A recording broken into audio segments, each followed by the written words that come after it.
BBC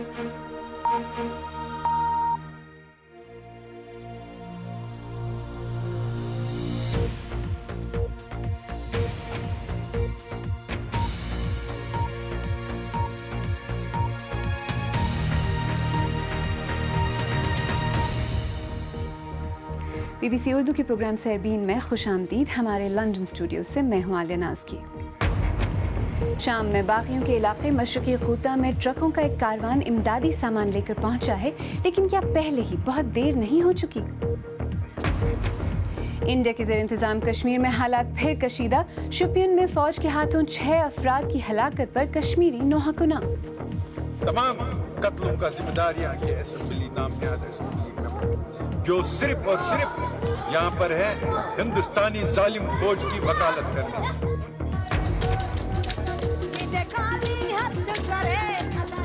اور پاکستان کے صوبے سندھ میں درگاہوں اور مزاروں پر خواتین کے صوفی کلام گانے اور رقص کرنے کی روایت کو کس طرح برقرار رکھنے کی کوشش کی جا رہی ہے.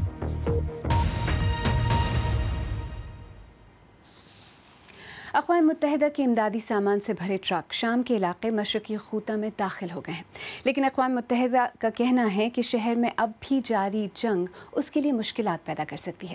حکومت کی جانب سے باغی گروہوں کے خلاف ہونے والے فضائی حملے تو بند ہو گئے ہیں، لیکن زمینی جنگ اب بھی جاری ہے. اطلاعات کے مطابق رات بھر میں 14 شہری ہلاک ہو گئے ہیں. دمشق سے BBC کے مشرق وسطی کے ایڈیٹر جرمی باون کی رپورٹ پیش کر رہے ہیں سہیل حلیم. اس رپورٹ کے بعض مناظر آپ کے لیے تکلیف دہ ہو سکتے ہیں. ان افراد کا کہنا ہے کہ شام کی فوج کے گاؤں میں آ جانے کی وجہ سے ان کا پورا گاؤں خالی ہو رہا ہے. ایک شخص نے کہا کہ شام کا ساتھ دینے والے روس اور ایران فضائی حملوں اور موجودہ صورتحال کے لیے ذمہ دار ہیں. 4 دن ہو گئے ہیں، ہمارے پاس ایندھن، کھانا اور نہ ہی پانی ہے. دنیا آخر کیا کر رہی ہے؟ انسانی حقوق کہاں گئے؟ ہم آخر انسان ہیں، جانور تو نہیں ہیں. گزشتہ کچھ عرصے سے حکومتی افواج کی جانب سے فضائی حملوں کی زد میں آنے والے مشرقی غوطہ میں 4 لاکھ افراد رہتے ہیں.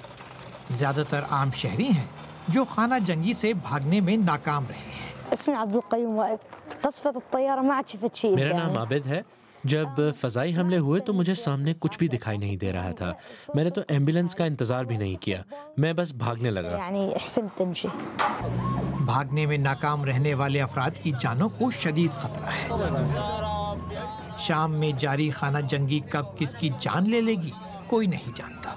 وہ کوئی بھی ہو سکتا ہے. مغربی ممالک نے شہریوں کی ہلاکت کی مذمت کی ہے، لیکن اقوام متحدہ کے انسانی حقوق کے سربراہ نے اسے اجتماعی سزا قرار دیا ہے. شام کے صدر بشار الاسد کا کہنا ہے کہ مذمت احمقانہ بات ہے. ان کے مطابق شام شدت پسندی کے خلاف لڑائی لڑ رہا ہے.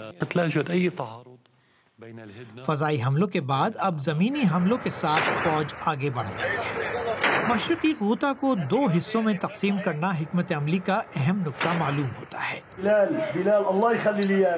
باغی گروہوں اور روس کے درمیان مذاکرات گزشتہ کچھ عرصے سے جاری ہیں، لیکن یہ واضح نہیں ہے کہ ان مذاکرات کا مقصد جنگ بندی ہے یا باغیوں کا سرنڈر.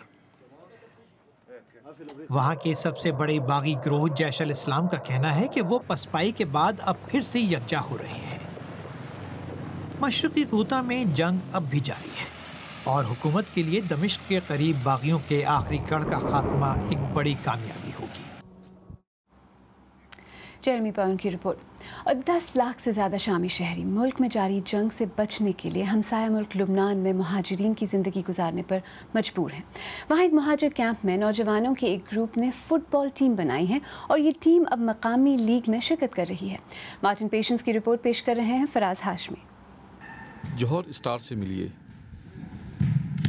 یہ نوجوانوں کا وہ گروپ ہے جنہیں عین جوانی میں فٹ بال کے شوق نے یکجا کر دیا ہے، لیکن یہ ٹیم بالکل مختلف ہے. اس کے سب کھلاڑی شامی مہاجر ہیں اور یہ ہیں اس ٹیم کے اسٹار کھلاڑی رحمان سبو. 2 سال تک سرکاری قید میں رہنے کے بعد وہ حلب چھوڑ آئے ہیں. وہ یونیورسٹی کے طالب علم تھے اب کپڑے بیچ کر روزی کماتے ہیں۔ ماضی ہمیشہ حال کا حصہ بن جاتا ہے۔ یہ بہت خوفناک تھا، بہت ہی وحشیانہ۔ ہم نے شدید مصیبتیں اٹھائیں، خوراک نہیں تھی، سر چھپانے کی جگہ نہیں تھی، اور اس قدر تشدد میں وہ سب کچھ الفاظ میں بیان نہیں کر سکتا۔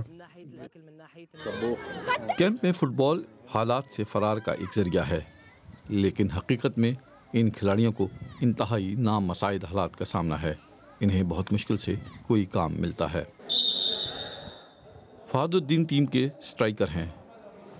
شام میں ان کا خاندان کاروبار کرتا تھا، لیکن ان کی ننھی بیٹی علانہ کیمپ میں پیدا ہوئی ہیں اور فہد کو اس کے مستقبل کے بارے میں پریشانی ہے۔ اگر وہ کیمپ میں رہتی ہے تو وہ کیا کرے گی، لیکن اگر ہمیں گھر مل جائے اور مجھے کوئی کام تو پھر اس کا کوئی مستقبل ہے۔ فٹ بال کا کوچ بننا میرا خواب ہے۔ عبید الرحمان ٹیم کے گول کیپر ہیں۔ جب جنگ شروع ہوئی تو وہ ہائی اسکول میں تھے۔ اب پہلے سے زیادہ انہیں فٹ بال کھیلنے میں مزہ آتا ہے۔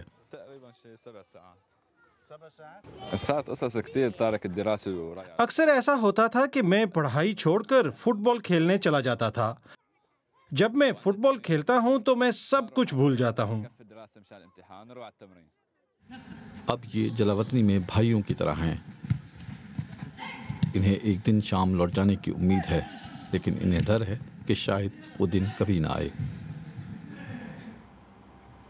مہاجن پیشنس کی رپورٹ۔ آئیے اب دیگر اہم موضوعات پر ایک نظر ڈالتے ہیں۔